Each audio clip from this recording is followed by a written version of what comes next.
From the European Parliament in Brussels, this is Raw Politics.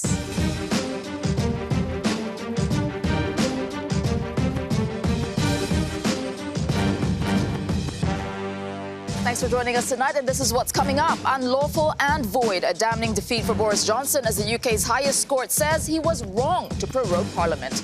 Damage done. Pressure mounts on the UK Prime Minister to resign following the unprecedented decision over Brexit. How dare you? Teen activist Greta Thunberg lashes out at world leaders at the UN Climate Action Summit. Children of ISIS. What should happen to the families of foreign fighters being held in refugee camps?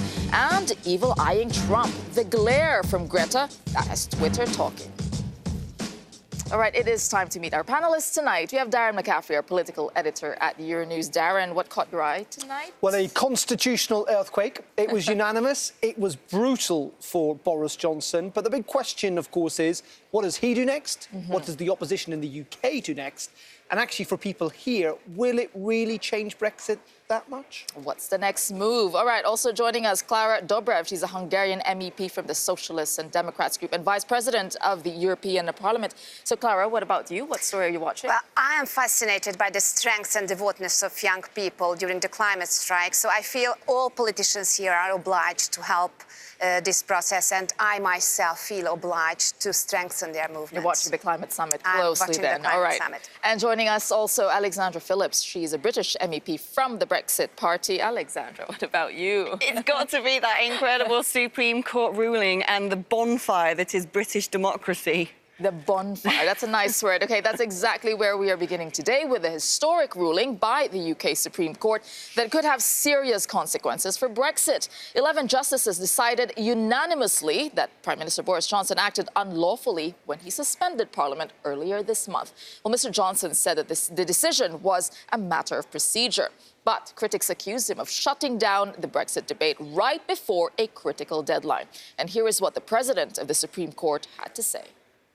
The decision to advise Her Majesty to prorogue Parliament was unlawful because it had the effect of frustrating or preventing the ability of Parliament to carry out its constitutional functions without reasonable justification. This was not a normal prorogation in the run-up to a Queen's speech.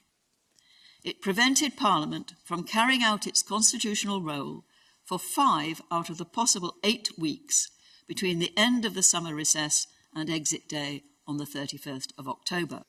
All right, well, let's cross to our correspondent, Vincent McAviney, who is outside the Supreme Court. So, Vincent, it's almost like, the prorogation never happened, if that's how we're going to read it. Parliament will sit tomorrow. So what are the reactions that you've seen so far there? Good afternoon, Tessa. Well, it feels like every time that I'm speaking to you, I'm saying it's another massively historic day here. And as Darren just said, there has been a political earthquake here with that Supreme Court judgment just around the corner opposite Parliament, which apparently should never have been prorogued. And the shockwaves are being felt by Boris Johnson. The Prime Minister is currently in New York. He's remaining defiant. Here's what he had to say. Obviously, this is a verdict that we will respect, and we respect the judicial process. I have to say I strongly disagree with what the justices have found. I don't think that it's right, but we will go ahead and, of course, Parliament will come back. Now, the Prime Minister is refusing to do any more media today. His team are trying to work a new plan to get him back over the Atlantic for Parliament coming back at 11:30 tomorrow. But the opposition party leaders have wasted no time in calling for the Prime Minister's resignation. Here is a little sample of what they've been having to say. The prorogation of Parliament was unlawful.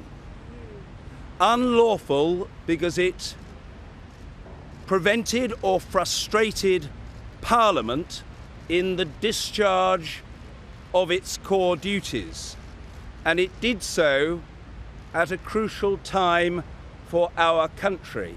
It demonstrates a contempt for democracy and an abuse of power by him. And I invite Boris Johnson, in the historic words, to consider his position. This unequivocal, unanimous judgment from the Supreme Court makes clear that Boris Johnson is not fit to be Prime Minister.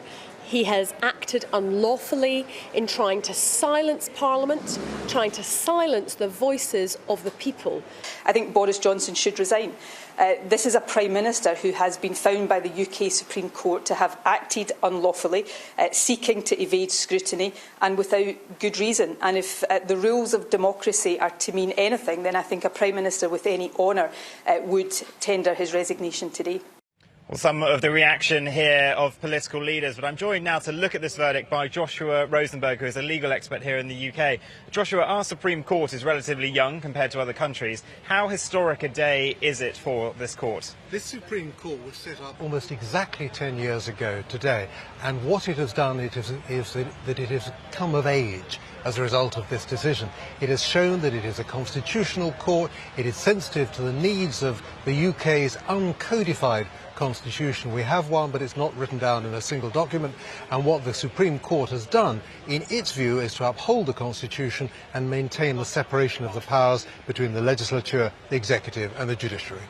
And how surprised were you by this verdict? The 11 judges unanimous in it, and the Prime Minister doesn't seem to have gotten the message, because he said, I don't think the justices remotely excluded the possibility of having a Queen's speech. And so the Prime Minister seemingly not quite sure on what it is they've had to say. It is true that the judges said today that a short prorogation of the sort that we normally have ahead of a Queen's speech, 3 or 4 days, for example, half a dozen days, would be lawful.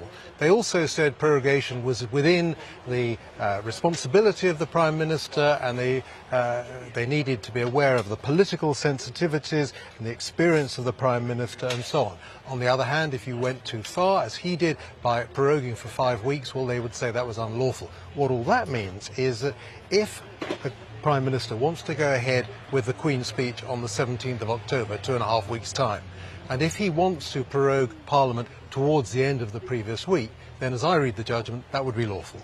And just briefly, the UK is one of the few countries in the world not to have a written constitution. Do you think today's decision, which further clouds things here, might put an impetus on Parliament, whenever things get back to normal, to really look at how our UK democracy works? Some people say we should have a written constitution. My view is that what we've seen today demonstrates the flexibility and the advantages of our uncodified constitution. It shows that when one branch of the system goes wrong, another branch will step in to put things right. Joshua Rosenberg, thank you very much. Well, Tessa, everything is a little bit in shift here in Westminster. The opposition leader, Jeremy Corbyn, will be making his leader's speech normally on Wednesday. It's been brought forward to this afternoon. And then MPs have been tweeting pictures of themselves packing the car, getting on trains to race back here for what will be a pretty momentous day in Westminster tomorrow. Thanks for that, Vincent and Joshua Rosenberg there. I'll start with you, Alexandra, because I propose the same question. Were you surprised at all? I was actually taken aback at the stridency of the ruling. I did think, actually, that the court would give a judgment saying we don't recommend that this becomes precedent and that a Prime Minister can actually shut down Parliament for his own ends. I wasn't expecting to be as full frontal as it was. And what about you? What was your reaction to the... My first reaction was that I wanted to say congratulations to you. I mean, really, I think Great Britain is an outstanding democracy and a country of rule of law.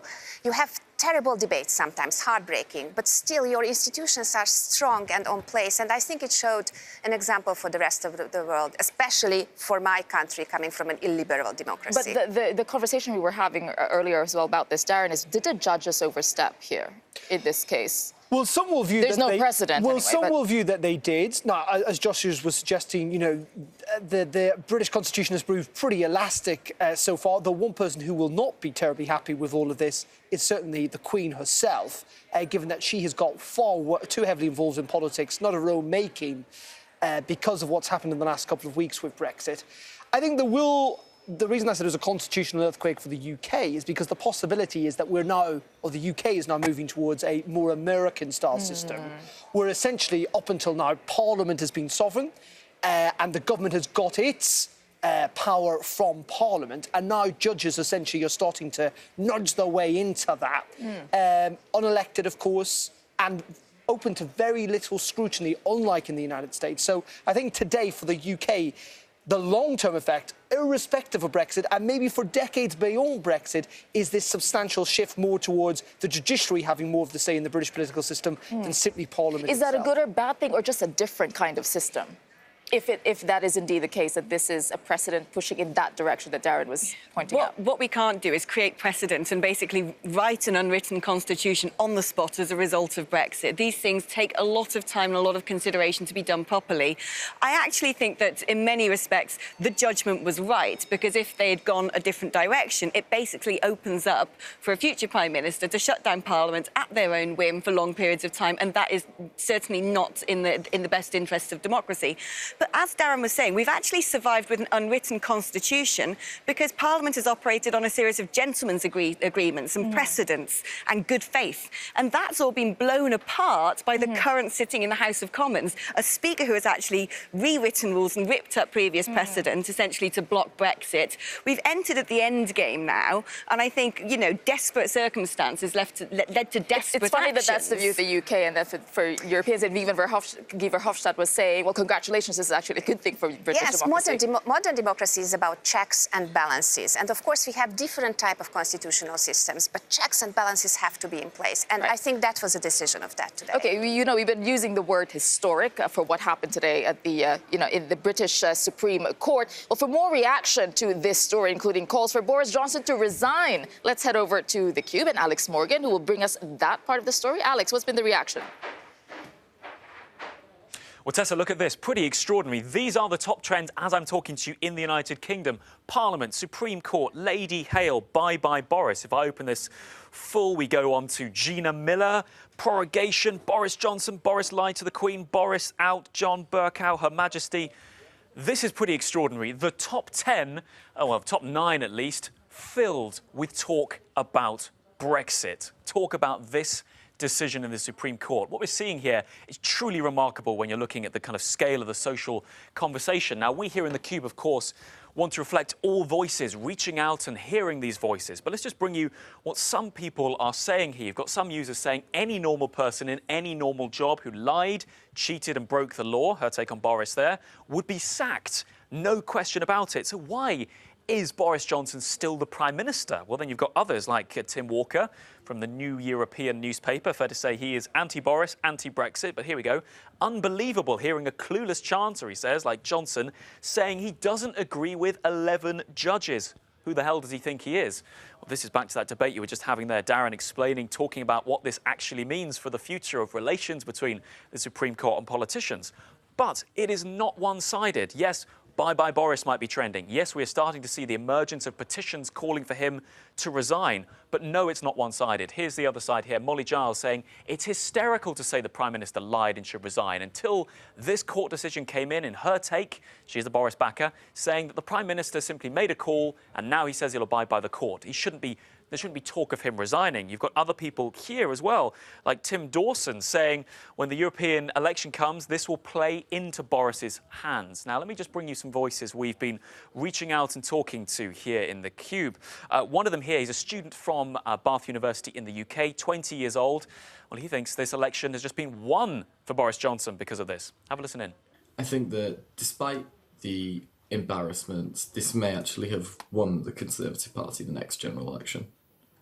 Now, when Theresa May resigned as leader of the Conservative Party, its support was plummeting amongst Brexit supporters, who are crucial to the next majority.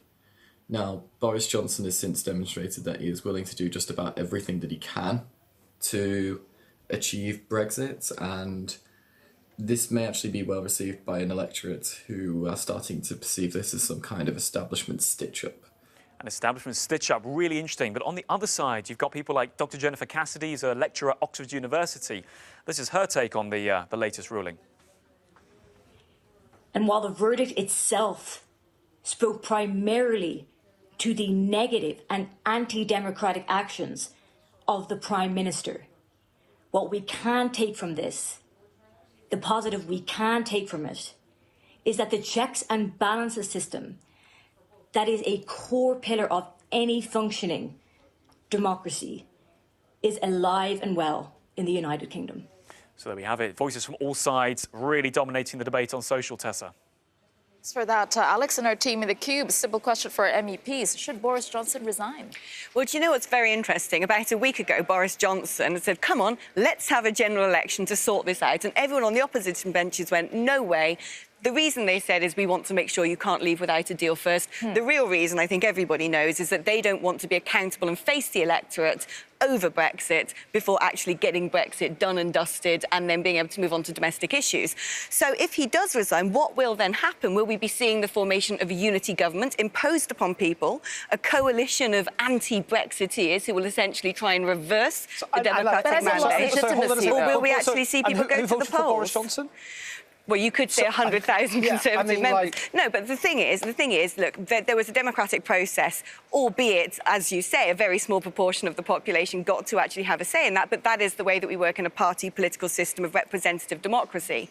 But if Boris does resign, does that mean Corbyn's going to suddenly change his tune and want to have a general election, given what's been going on at their party conference, when no one knows what their position on Brexit is, and when they would risk hemorrhaging loads of support to my party? OK, Clara, what do you think? Should Boris Johnson resign? I have to leave it to the British people, voters and their representatives. This is something what a foreigner should never ask or never say or never give an opinion about. Even when you're looking at his legitimacy now, yes, of given course. what happened. Of course, I have my own view, but I think the whole European politics is about that the voters have to decide about their future. So that's what is it about. They have the right. On the other hand, they have the right to have all information when they take decision, what are the consequences of their decisions. But the right lies with the British voters. OK, quick one there. It just should be said that, of course, with no sense of irony, that, you know, Brexit at the moment potentially is being held up by a British Parliament and a British Supreme Court. I mean, talking about taking back control, it clearly already resides potentially in London. All I would say, Boris is not going to resign, I don't think. I'd be very surprised if he does. Should he? I mean, it's not for me to decide whether the British Prime Minister should resign or not, but I think the big question is, will he then call for a vote of confidence, and then what route we could go down after that? Yeah. OK, let's go back to London. We have Joey Jones, the advisor to former Prime Minister Theresa May. All right, Joey, good to see you there. This is today everything unfolding really quickly. What do you think are the different scenarios that could be unfolding the next couple of days? It's very hard to predict, as you suggest. It's an amazingly volatile situation. I think it's worth reflecting on the fact that, yes, this is a very significant blow to Boris Johnson's authority. I imagine he will have been aghast watching the court judgment coming through, because most of us and most observers anticipated that with 11 Supreme Court judges around the panel, that there would be some shades of grey, some nuance or room for further argument afterwards. But not only was it categorical and black and white in its condemnation of the government's and the Prime Minister's course of action. So definitely that is very damaging for him. In the normal course of events, you would anticipate that the Labour Party would be not just rejoicing in the Prime Minister's discomfort, but trying to press him towards a general election. And yet, while he is weak, the Labour Party is just as weak, or perhaps still more so. They've had a cataclysmic few days at their party conference, and on that basis, I think they know that a general election is not just potentially the life raft for a Prime Minister that in many ways they would perceive to be drowning, but actually is more attractive to him today than it would have been before the weekend. And are they going to give that to him? It leaves us in a very, very strange situation where we remain paralysed. You know, a general election potentially in the horizon. What does this mean? Does it change anything for Brexit at all at this point, if we're looking at it from this side of the channel? It doesn't change the options that remain pretty straightforward, which is that Boris Johnson can get a deal and then try to get that deal through Parliament before the 31st of October, allowing us a smooth exit. Or he can come back from that council without a deal and then either accede to the will of Parliament, as was expressed in that Benn bill, under which he would have to request an extension, or find some way of subverting or ignoring, breaking that law, or resign. So all of those options are essentially the same. The difference now, as before 10:30 UK time, is that the Prime Minister's authority is still weakened. All right, thank you for that, Joey Jones. He was the advisor to former UK Prime Minister Theresa May there. Let's talk about the implications of this for the bigger Brexit process. Between now and the 17th and 18th of October, is there anything that could change, as Joe was illustrating there, that would change the course of Brexit? Well, from the European Parliament point of view, it's not too many things to change. I mean, we always said that the United Kingdom is welcome. If you would like to have more time, then we will talk about it. But of course, you know, I'm a strong pro-European politician. I regret Brexit. But let me tell you another aspect. Ironically, Brexit strengthened the pro-European parties all over Europe. There was in May a historical turnout in the European election. And the pro-European parties gained a huge majority in the European Parliament, and very little anti-European parliamentary seats were taken. And the main reason is because people in Europe understood what is at stake. They understood this kind of frightened example of United Kingdom. And even in Hungary, people are afraid of losing their membership. I think this is an impact of Brexit. What are we expecting him to come to Brussels with, Darren, now? Well, I mean, the UK government obviously insists that they have got proposals for changing this issue of the Irish backstop. Brussels continue to argue that so it's all the same options. It's the same options. Nothing has changed then. Well, I mean, nothing has changed and everything could still potentially change. Now, Boris Johnson might come back tomorrow and really force Parliament's hand to try and have that election, as Joy was alluding to, by having a vote of no confidence in himself. If he were to lose that, there are then 2 weeks for the opposition parties either to try and form a government, or the UK automatically goes into an election. Now, the problem and the reason at this stage the opposition, as Joey was alluding to, even though you would want to get rid of Boris Johnson if you were in the opposition, will not probably allow that to happen, is because an election campaign has to last for a certain number of days, and that would potentially take us up to... Beyond October 31st, and there would be problems then if Boris Johnson decided not to fulfil the law in terms of seeking an extension, that the UK could potentially crash out or leave with an orderly Brexit on October 31st. So it's really complicated, and it means that the opposition probably have more confidence in the government than the government does in itself, but it's all about sequencing, timing, and whether realistically Boris can get a deal in Brussels. And Alexandra, you being from the Brexit party, do you think Brexit can still happen, given everything that's unfolding? Do you know, I'm going to say that I think today's decision is actually very momentous, and I think it will potentially change everything. Because if Boris I think if Boris for 1 second thought that he could get away with denying the Benn bill and not actually asking for the extension, I think that Supreme Court ruling today has shown him you cannot do that. You now have to do everything by the book or face court challenges. And I think now, with Parliament coming back from prorogation, let's see what they decide. Will they try and force a unity government on the UK? I think that more appealing to the opposition benches would be a second referendum. I actually think Boris has overplayed his hand and massively weakened his own position and actually given moral superiority to people who are trying to block the democratic decision taken by the British people 3 years ago. What happens now, it's impossible to predict, but don't imagine... Will you still be here in 5 years, pretty much? I feel like I'm going to be here in 95 years. Well, there you go. Can I just add that the one other, just briefly, one other significant thing about today, I think, as well, is about Boris Johnson's character, because there has been an awful lot of attempts, helped by his own brother, it must be said, to suggest that Boris does not always tell the truth. And there is a certain narrative sticking to the British Prime Minister that he is someone who is very willing, potentially someone accuse him of willing to lie. Well, there you go. OK, coming up on Raw Politics, a call for action at the UN. Can Brussels boast its climate credentials without buy-in from Eastern Europe? Plus, no words needed. Greta Thunberg's viral death stare. That's in tonight's Raw Moment.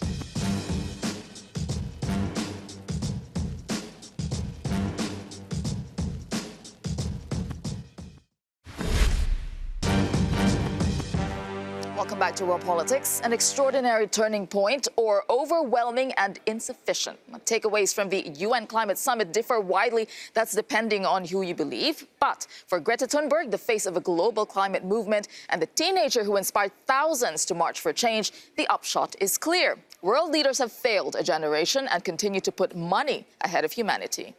For more than 30 years, the science has been crystal clear.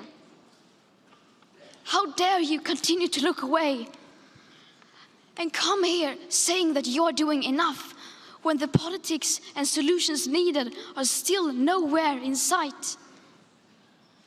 You say you hear us and that you understand the urgency. But no matter how sad and angry I am, I do not want to believe that. Because if you really understood the situation and still kept on failing to act, then you would be evil, and that I refuse to believe. Opening the summit, the UN Secretary-General Antonio Guterres told leaders to bring concrete commitments and not fancy speeches. Now, many EU leaders seem to have gotten the message as they set out ambitious plans to cut coal, boost finances and go carbon neutral by 2050. The EU has already exceeded its emission reduction target for 2020 and will surpass its target for 2030. Deshalb haben wir uns vorgenommen, bis 2030 55% unserer CO2-Emissionen gegenüber 1990 einzusparen und im Jahre 2050 klimaneutral zu sein. On ne peut pas dire ici, on est pour lutter contre justement le réchauffement climatique, pour la biodiversité et continuer à financer dans d'autres pays des infrastructures qui polluent, qui augmentent les émissions de CO2 et qui font exactement le contraire. I really think that we can get it done. Look at the numbers that we've achieved. Look at the reductions that we've achieved in greenhouse gases. We can beat this problem. Let's work together. All right, joining us for this discussion is Pierre Kaliskin, the French En Marche MEP from the Renew group here, and Peter Lundgren, a Sweden Democrats MEP from the European Conservatives and Reformist group, and still with us, Klara Dobrev, a Hungarian MEP from the Socialists and Democrats group. Okay, first question, we heard Greta Thunberg there speaking her mind. Was she right? Are these all just fancy speeches? We saw a slew of politicians kind of all sounding the same. Is it just fancy speeches, Pierre? Well, I think she's right on one point, is that she's 16 years old. And we have to deal with the fact that her generation is facing a big challenge. They will be alive in 2100. We won't be. So a politician we have a real not responsibility. Doing anything is her point. Well, we're doing something. We're doing things, of course. We are in Europe, the first area in the world doing things, reducing the emission of greenhouse gases. So we are doing things, but we must do more. And the striking thing is that she's saying us, you are stealing our future. We have to make a future sure. Well, one of those countries that, you know, Sweden, where you're from, is one of those countries that don't want to put any more money into the just transition, which is the plan that the EU has for countries that have to transition from a coal-based economy to renewable energy. So does that mean that you are stealing the future of young children? I mean, no. Was Greta right? No. First of all, as being a father myself, it makes me sad to see how they are using that young girl in a propaganda campaign. Well, that's what she really much. believes. If we, you know, well, that is what the propaganda that. team behind her really believes. That delivers the pre-written speech and everything. I think it's a very sad situation.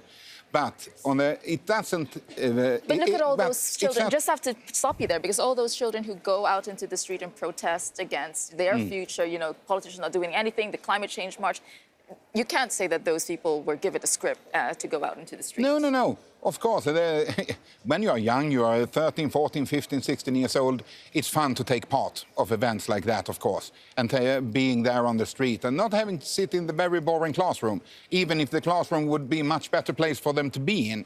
But this is a very clever manipulation they're doing. It's not like we haven't done anything for the environmental issues for the last 30 years. There has been so much research, so much scientists that has been working with this, and we are doing it all the time. It's not like we haven't done anything and now all of a sudden Klara, we need to do anything. Would you like to react to what Peter said? Yes, well, to tell you the truth, I adore her, and I adore those young people who are on the streets. And I think it's a real game changer now, because there is a political paradox between a short-term political mandate and long-term achievable goals. And politicians in the last years, they are always trying to achieve those short-term goals. But this is the movement, and that's a real game changer, when the short-term political mandate of politicians will depend on their long-term commitments. Having said that, you are from Hungary. I mean, in the EU, Donald Tusk there speaking, but at the same time, the EU can't even speak with one single voice because you still have countries that block, for example, the carbon neutrality 2050, which is the Czech Republic, Hungary included, Poland and Estonia. So the EU can't even speak with one voice. Well, how do you say you're leading? The EU, and that is what we are doing here in the European Parliament. We don't speak with one voice, but we are trying to do it. We are trying to find solutions, because the question is not only about talking with one voice. We must act, and we are acting. We are doing things.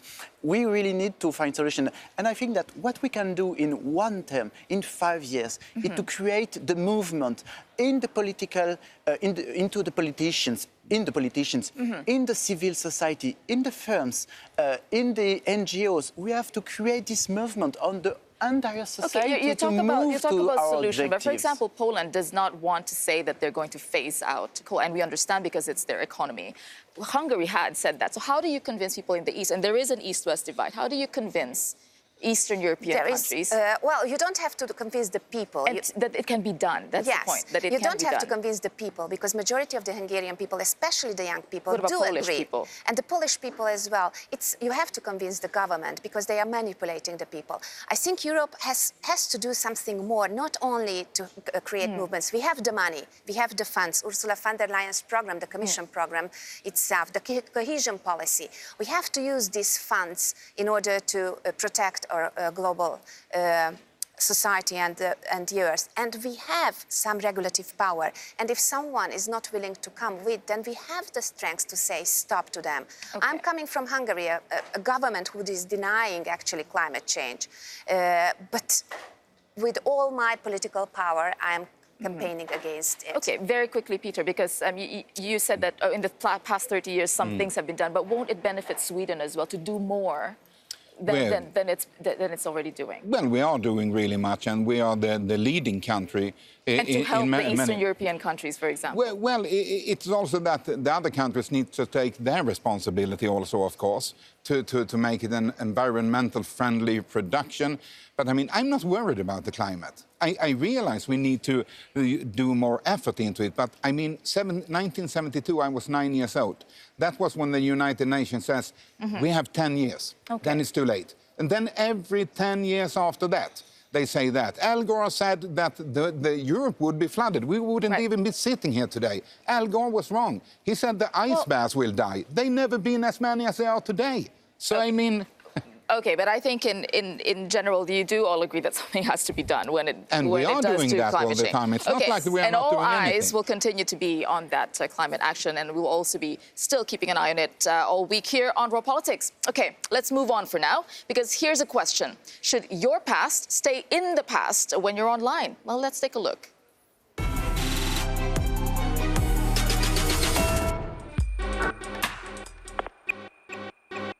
It's a case which pitched France against Google. And today, Google came out on top. The European Court of Justice in Luxembourg ruling that the tech giant does not have to apply the so-called right to be forgotten globally. It means that people inside Europe can ask Google to take down links to sensitive personal data, such as news stories about a person's past convictions, but the search results in question will still appear outside of Europe. The landmark case goes back to 2015, when France's privacy watchdog ordered the tech giant to globally remove search results which contain damaging information about a person upon a request under the right to be forgotten. Google pushed back and was fined €100,000. But now, with the EU's top court siding with Google, it marks a setback for Europe's attempt to apply its digital rules beyond its borders. Here, does it mean essentially this right to be forgotten law here in the EU is useless? Because then you outside and you can't really you don't have boundaries on the internet. Well, what I understood is that in 2014, the court, the European Court, said you have the right to be forgotten. Yeah, in 2015. Sorry, you have the right to be forgotten. And today they say no, or this is not a global right. So should the past remain in the past? What I understand is that we need to make a regulation in Europe, because France, Germany, well, the question is, what is the value of our personal data? What value do you want to give them? And that is the question we have to address here in the European Parliament, I think. Right, I wonder what you think about that as well. Okay, coming up on Raw Politics, what should Europe do about the children of ISIS? Our correspondent, Annelies Borges, visits a refugee camp in Syria. Her special report is coming up next.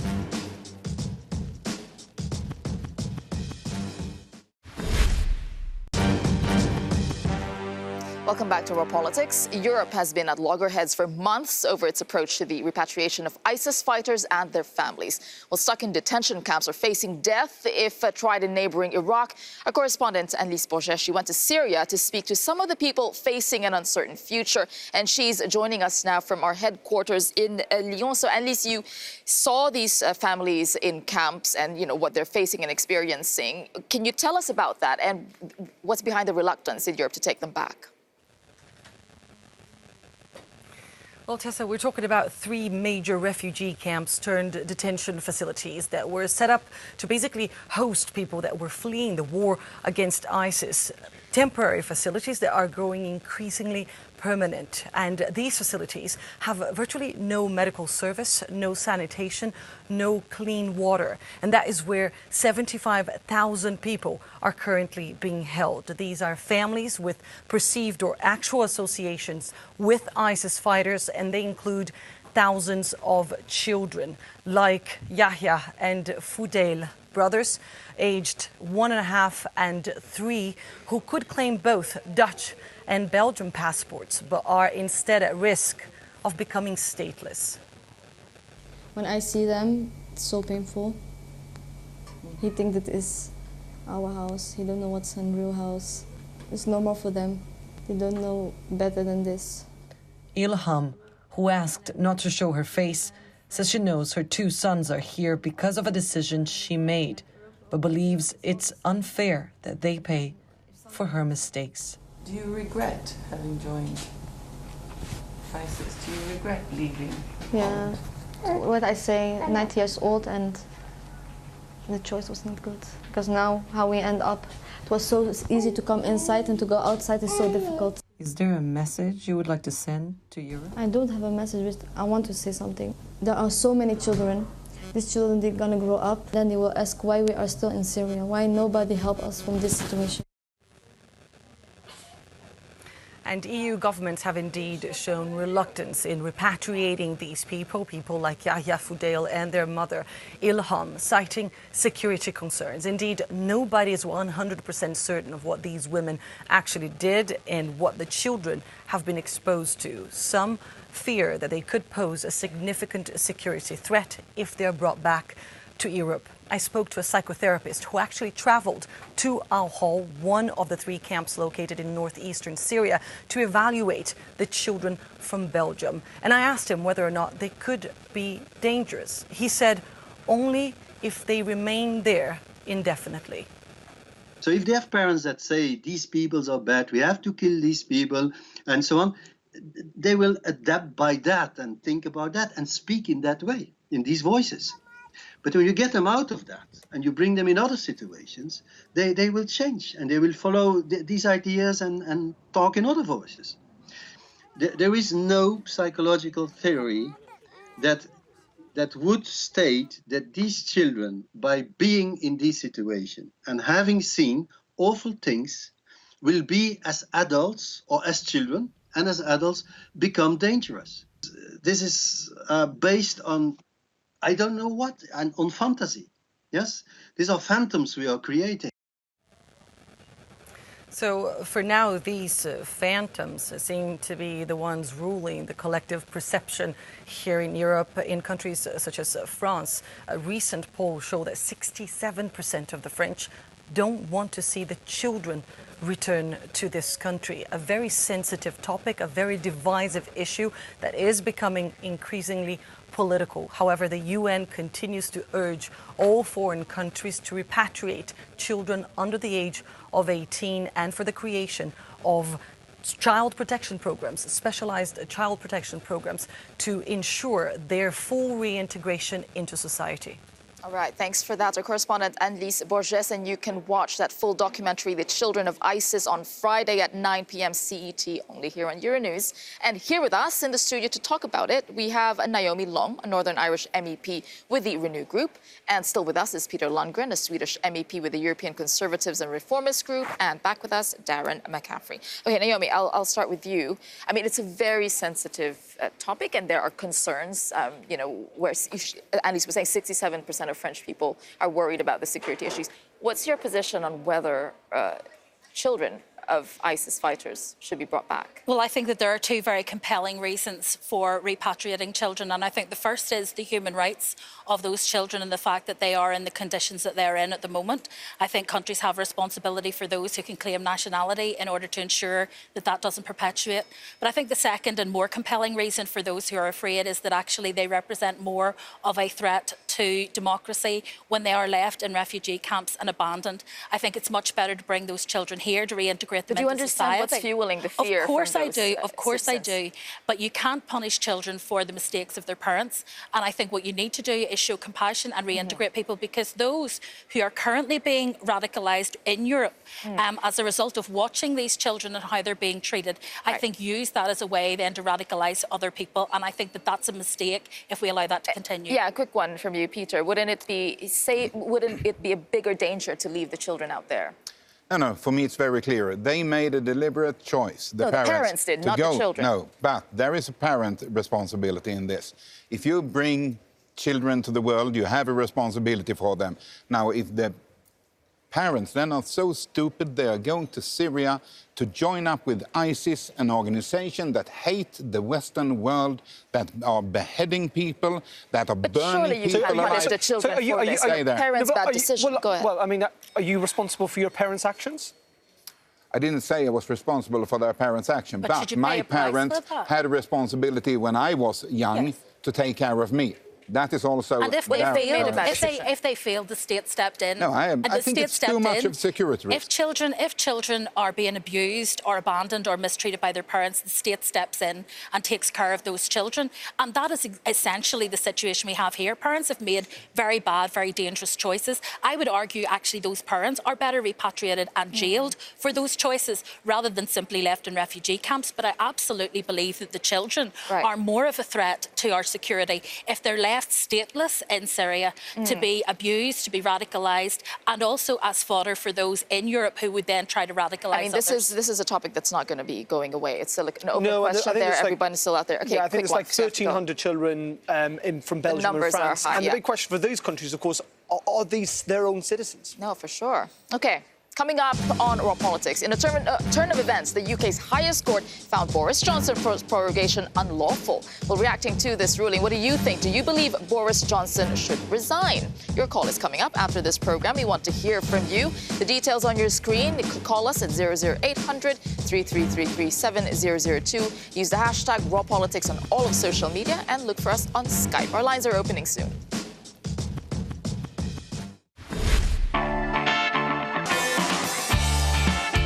Who do you think should essentially be Europe's third power now? Is it Italy? Is it Spain? The Austro-Hungarian Empire. Poland should actually take the third place. I think it should be Russia. Turkey. Well, as an Irishman, Ireland obviously is the greatest power in the EU27. Should Albania and North Macedonia be allowed to join the European Union? No, no, and no. They don't have democratic governments, do they? I think expansion is the EU's strongest foreign policy tool.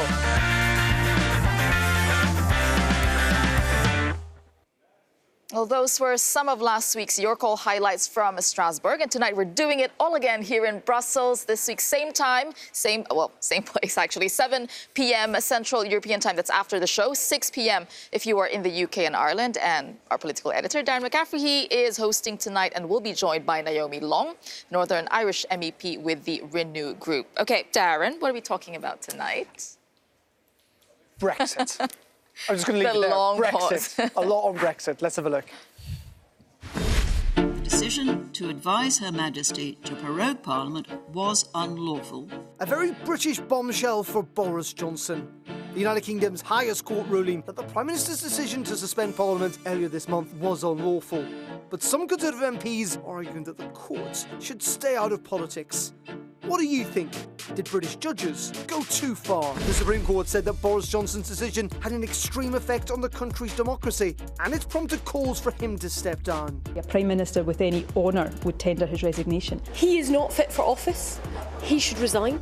So we want to know, should Boris Johnson resign? The climate is on the agenda at the UN in New York. Ahead of the summit, Germany pledged €54 billion to cut carbon emissions. But Angela Merkel and her defence minister flew to the US on separate planes, according to the German media. As for the European Union, the Commissioner for Climate Change branded the EU as a global climate leader. But the bloc is increasing its budget for private jets. So are politicians climate change hypocrites? Come on, Europe, get involved and have your say. Did British judges go too far? Should Boris Johnson resign? And are politicians climate change hypocrites? This is your call. And you know what to do. Pick up the phone. It is free, 00800 333 3702. You can email us at rawpaul@euronews.com. We'd love to see you on Skype. Or indeed, you can use the hashtag #RawPolitics on Facebook or Twitter. All right, so Naomi, you'll be on the show tonight, but Peter Lundgren is still joining us for this discussion. Question for our MEPs, as I asked earlier in a different panel, should Boris Johnson resign? We've heard some of the calls from other politicians. What do you think, Naomi? Well, I mean, I think his position is untenable. He has stretched the constitution of the United Kingdom to absolute breaking point. He has given unlawful advice. His decision to give the Queen that advice was unlawful, and the prorogation of Parliament was unlawful, and it's clear that the reason he did that was to frustrate the normal checks and balances that Parliament has over government. I don't think it's tenable for someone who not only did that, but lied about the reasons for doing it to remain in office. Would you answer that question? Should Boris Johnson resign? Definitely not.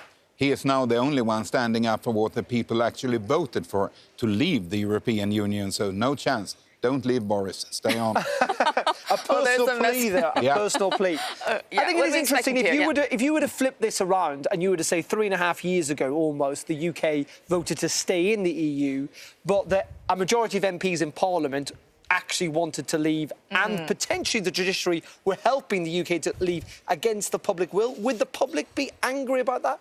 Potentially. And I think you have to understand that, irrespective of the politics in Westminster, there are a lot of people in Britain who are very frustrated by the fact that that referendum result has not happened yet. And he is quite popular with lots of people, and people feel that why should judges and politicians be overruling what was the largest democratic exercise in the UK? But they haven't. They've simply said that he has to respect parliamentary democracy. The whole campaign was built on taking back control from an EU that they claimed was undemocratic. And the first thing that a Prime Minister committed to leaving the EU does is shut up Parliament for 5 weeks and say, go away, I don't want you scrutinising my decisions. I'm sure you will have to be answering a lot of calls, I think, tonight on this, Naomi. So you're ready for that. And do call in and join the Your Call conversation tonight. OK, for tonight's Raw moment, let's turn back to the UN Climate Summit in New York, where Greta Thunberg spotted Donald Trump in the corridors of power. And we're guessing she's not a fan. Let's take a look.